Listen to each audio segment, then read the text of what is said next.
Hi colleagues, it's a beautiful day for talking about rail wagon safety. And today, in this video, we're going to show you some problems and issues that you could result from using HTA hopper wagons.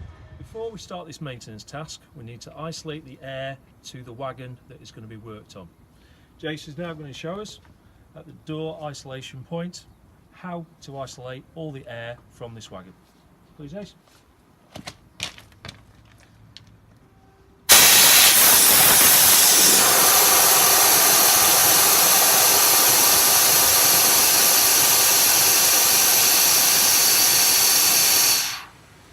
You can see at this point they need to wear safety glasses, as there is potential to have any particles on top that when the air is released could possibly hit you in the eye.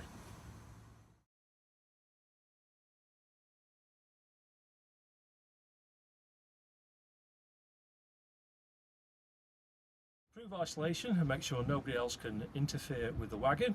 Jace is now going to put his padlock through the isolation point. And as always, remove the key and retain it on his person.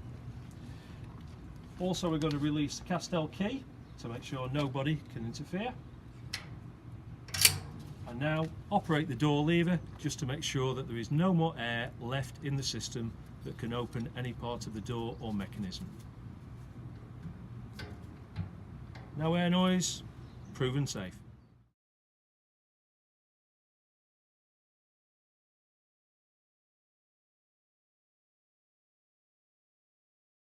In this scenario, we've now discharged all the material, or the aggregate, from hopper number 2. We've got a problem. We can't shut the door fully. So what we're going to do is we're going to strap the door at 2 points, equidistant of each other, and close the door sufficiently to allow it to run back on network rail. The door fixing point is in the opposite side of this wagon. We need to throw the ratchet straps underneath the wagon, because we never ever go underneath or between the wagons on a live train. In this example, Jason's going to throw under and then he's going to walk round a short set that we have to the back. Things to draw your attention to in the environment.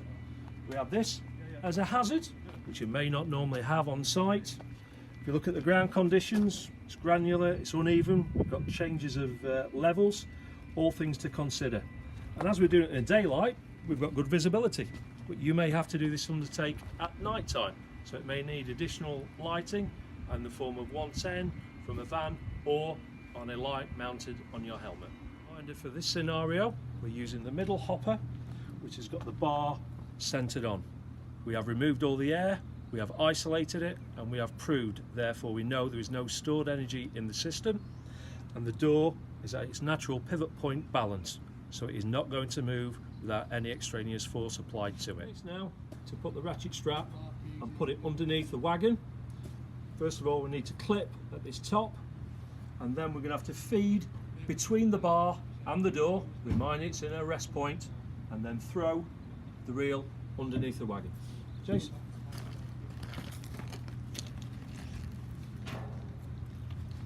Carefully feeding it through, and now underneath the wagon. We shall now walk round the short set towards the back of the wagon and around.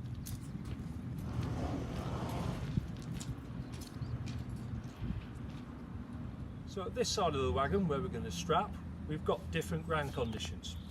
We've got brambles, we've got the same granular material, maybe a little smoother, but it's still going to be difficult when we're on his knees to avoid some nasty nip points on his knees. We've got a fence line, and we'll have live trains coming upon us on the other side of the tracks, so we could be distracted by loud noises and sudden surprises as we're working. Please take all this into consideration. Before we start the positioning, we need to make sure that the strap is straight and is not kinked.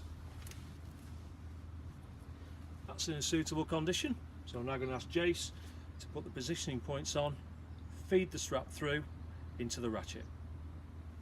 Jace.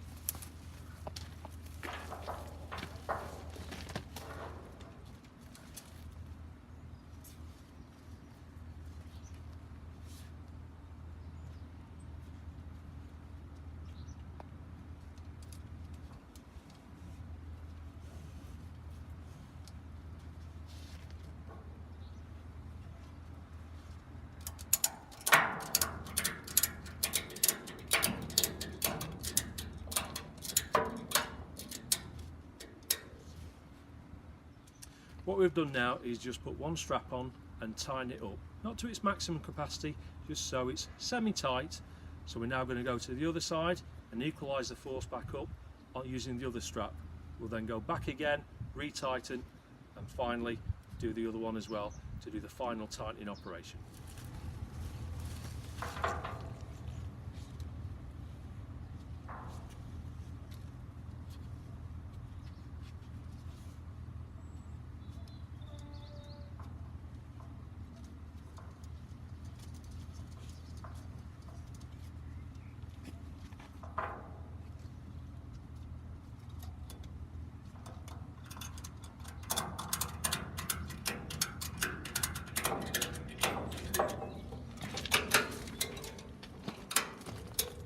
So now the second strap is in place, we're just going to have a double check that it's equidistant between each other, and we're going to go back to the first one to tighten up fully, and then the second one again to tighten that up to make sure it's all balanced in terms of being tight across the door.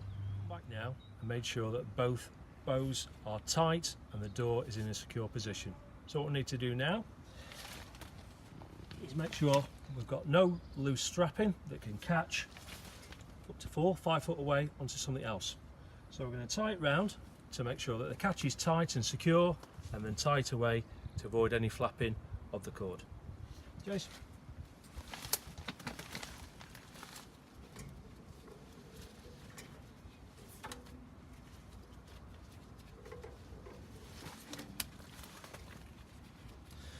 Depending on the length of your strap, we suggest 3 turns round to secure it, and then to tie a knot, and then knot it again, just to make sure that the catch won't come out.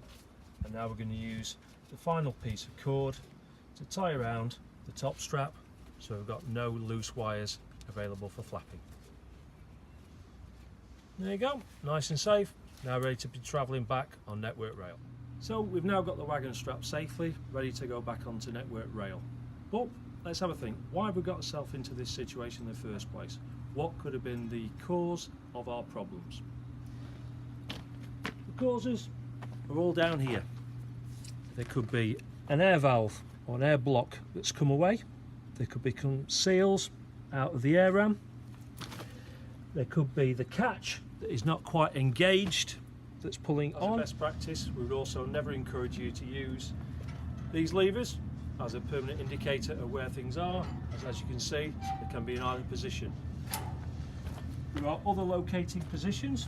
You can see on this pin where it is. But the acid test is where the catch is connected onto that frame. Can you see it connected securely?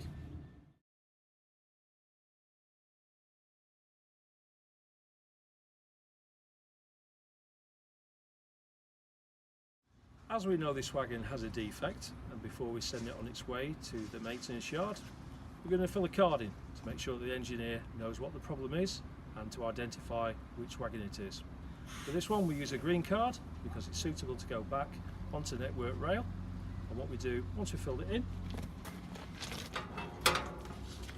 pop it in here so the engineer knows what it is when he gets back to the depot. We've now confirmed that the wagon is satisfactory to go back onto network rail, so the final part of the operation is to take the isolation key and lock out of the air system to allow it to run back on network rail. So that's Jace now, just to take his lock back off the system. Jace. For travelling purposes, we're going to leave the isolator in the isolator position with no lock on it, so as it goes back to its resting point at the maintenance depot, the engineer can insert his padlock and therefore work on the machine safely.